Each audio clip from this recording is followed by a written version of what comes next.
Welcome to the Legacy Leaders Podcast. Are you doing the best for your client to help them create their legacy? Are you creating a plan that goes far beyond finances to help people ensure that it becomes the driving force behind all decisions? On this podcast, hosts Katie Beth Hand and Stan Miller will help you with growing your practice and your clients' peace of mind. Together, they bring the best and brightest minds to share with you how to help your clients develop their best legacy. And now, here are your hosts, Katie Beth and Stan. Welcome to the Legacy Leaders Podcast with your hosts, Zach White and Katie Beth Hand.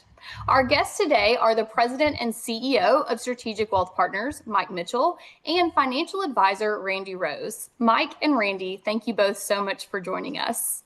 It's good to be here. Absolutely. Glad to join you.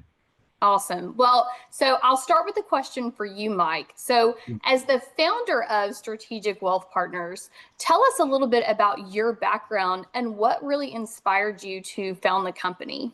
Okay. Yeah. It goes back to 1974. So I've been doing this for a long time. Basically got out of the teaching industry. I was a public teacher, public school teacher back in 72, 73. You know, my wife basically, kind of inspired me to get into a field where I could probably generate more revenue just because I didn't meet a stranger, as she put it.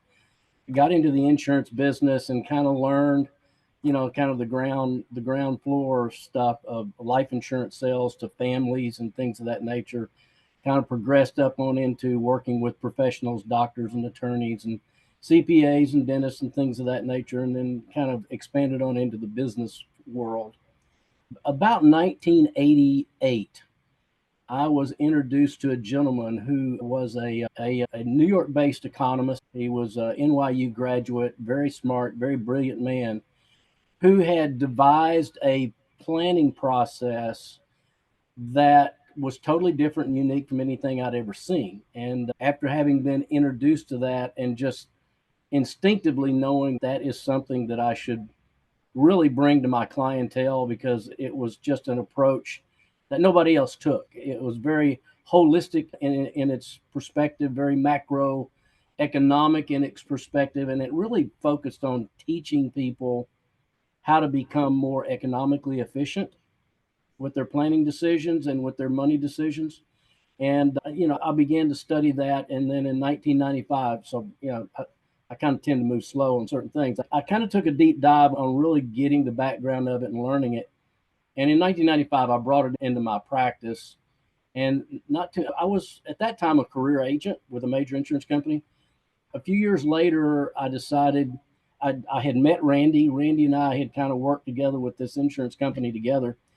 And in about 2004, we decided to launch our company as an independent advisor firm.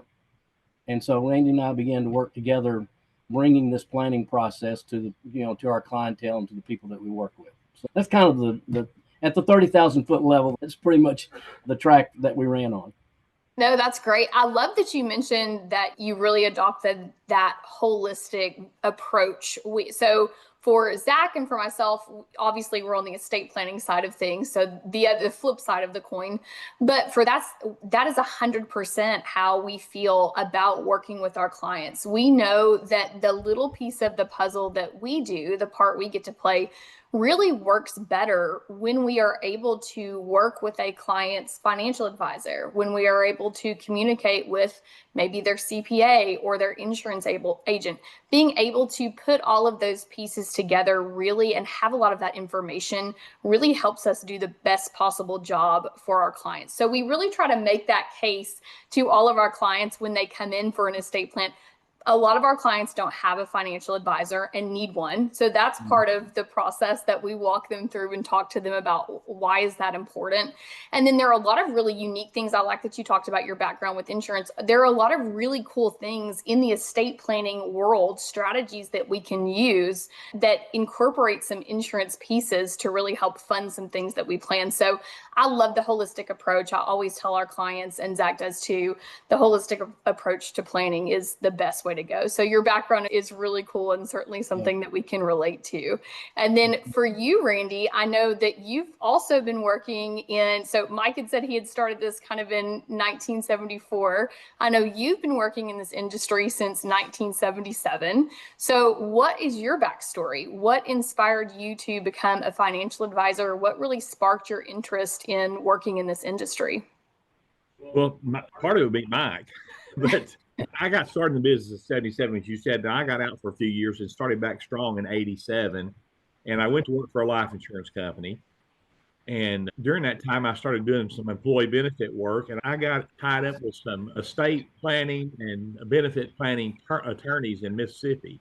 And so that was a different, type concept than what I had been taught. So I learned employee benefits and stuff like that through the tax codes and all that kind of stuff and how that works and how to read the contracts, how to read insurance contracts.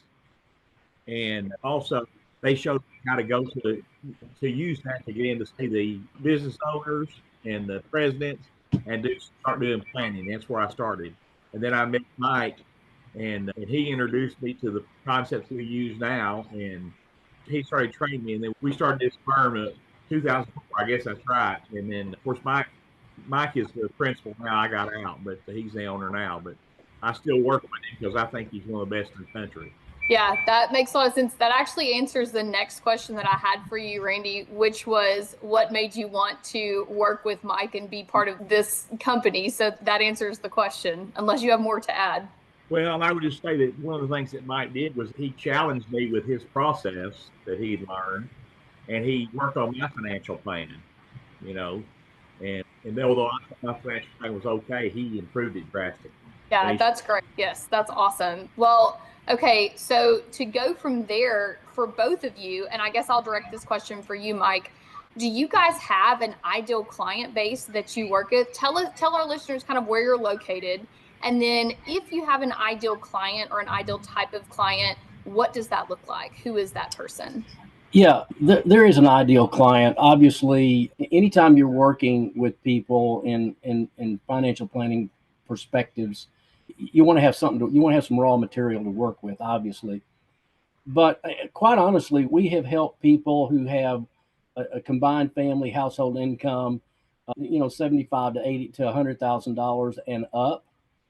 People who've got maybe some young children and good incomes with some assets that they have, things that they're doing, such as 401k plans or IRA accounts or 529 plans or Roth accounts, or maybe they're dealing in some real estate, or possibly they've got some precious metals, some things of that nature, collectibles, just a whole, across the waterfront, if you will, of different asset classes. But what we find when we sit down with our clients is, generally speaking, they're pretty inefficient. And that's not a knock against anybody. It's just, life gets in the way for most people, and they get busy, and they're kind of just doing and dealing with the things that are right there in their face.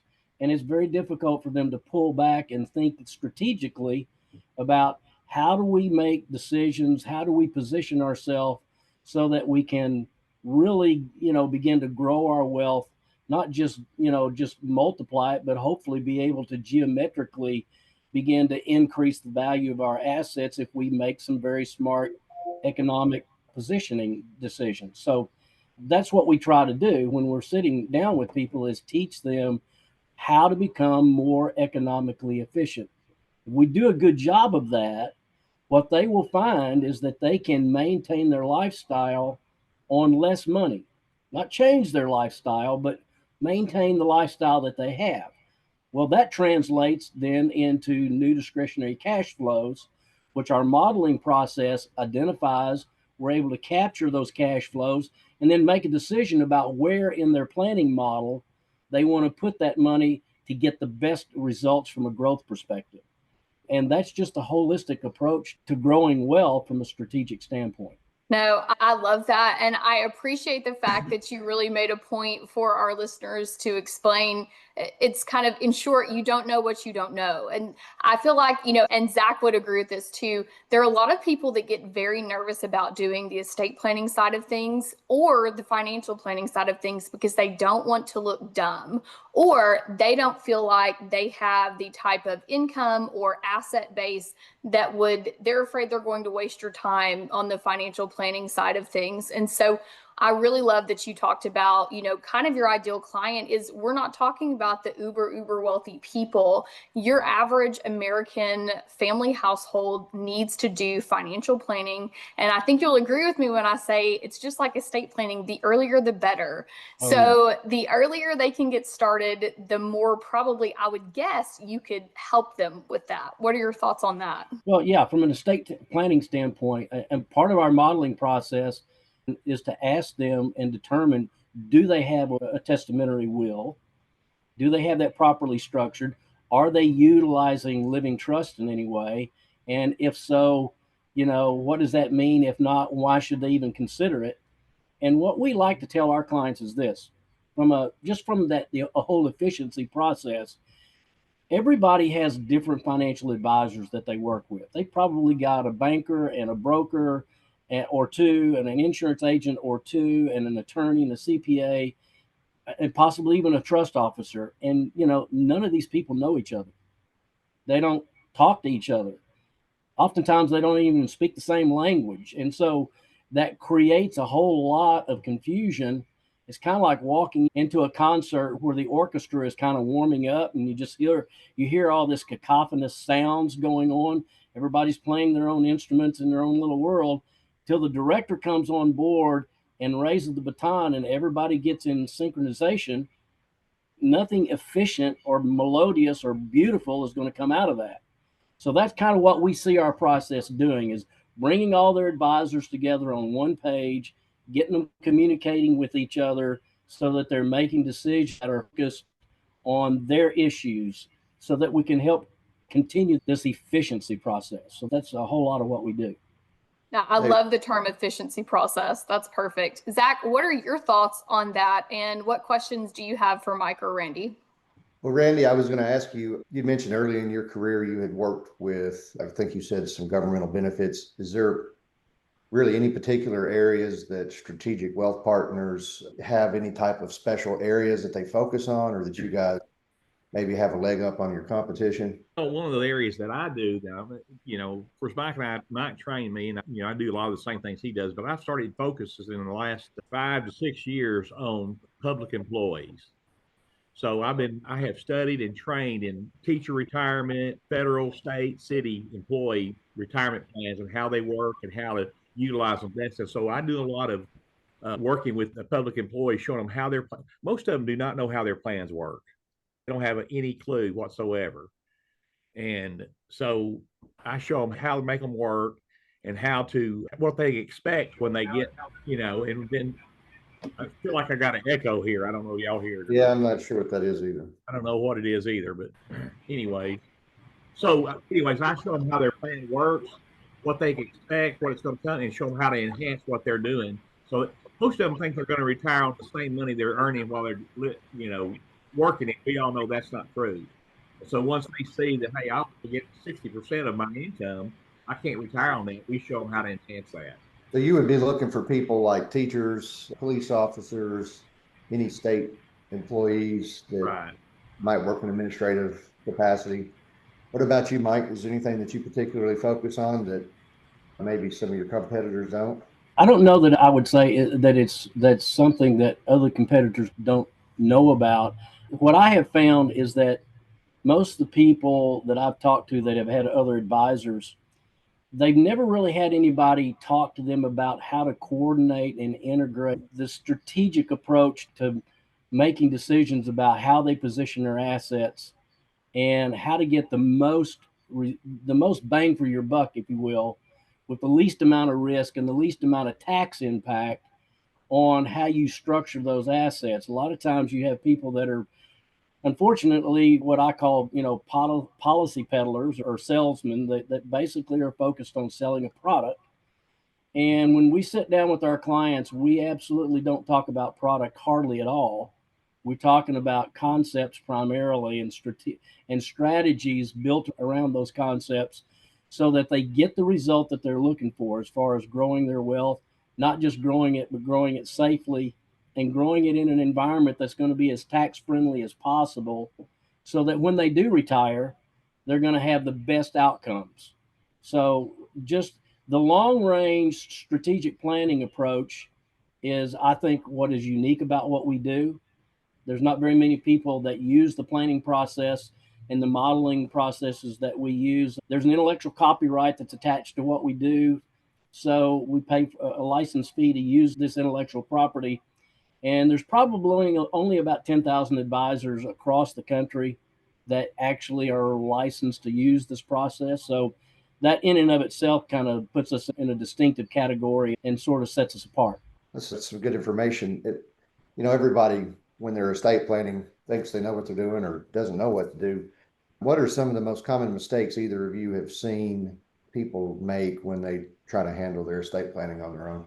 Oh, well, first of all, just going it naked. They don't have an attorney, they don't have a will. I tell them you're out there running around with no clothes on to begin with. So that's one of the problems. The other problem is that, somebody may have like drafted a will off of a website or something and kind of like one of those sweetheart will type things. And they really don't have a professional, looking into the laws that are going to impact the transition of their assets at the end of their life. And so I see that an awful lot of times. And then the other thing that I see is you got people who kind of get comfortable. They actually do a will, maybe even have a trust, and they've drafted it. And maybe 10 years have gone by and they haven't done anything since. They got all kinds of changes. A real interesting story. I was sitting down with a client one time and we were just kind of talking through these issues. And I asked him if he had a will. And he said, yeah. He said, as a matter of fact, I've got a copy of it right here. And he handed it to me, and I just kind of started quickly flipping through it. And this guy was, his wife was sitting there. His wife, Rachel, was sitting with him. And as I was reading down through the document, I stopped and I said, who's Becky? And he kind of his face went ashen. And he said, that's my ex-wife. And I said, have you updated this will since that divorce occurred? And he went, well, no. I said, I think you might want to make that a very, very high priority on your list. So we see things like that quite often.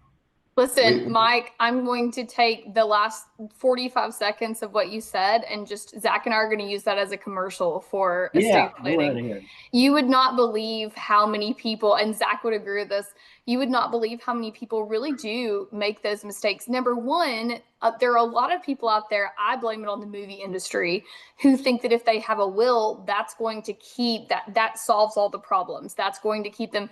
That's not what a will is. A will guarantees that your estate is going to have to go through probate. And a lot of people don't understand that. And so when clients come in, they'll come in and say, I want the simplest plan you have. I just want a will. And once we explain, we can do a will. We do plenty of wills. Every once in a while, there's a reason you would want a will over a trust. But a lot of times the result that our clients are wanting is actually something that is achieved not at all with a will, with a revocable trust, with an irrevocable trust. There are so many different solutions out there.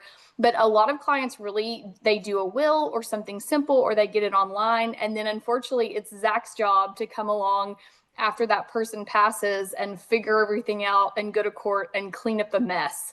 And so we always say our attorney teams do, if they do their best possible job, we actually try to keep our clients from ever having to go to probate court, right? That's the goal.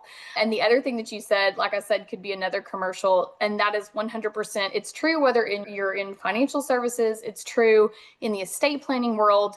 Doing one document and thinking, and putting that on a shelf for 5, 10, 15, 20 years. And Zach has seen this like I have over and over.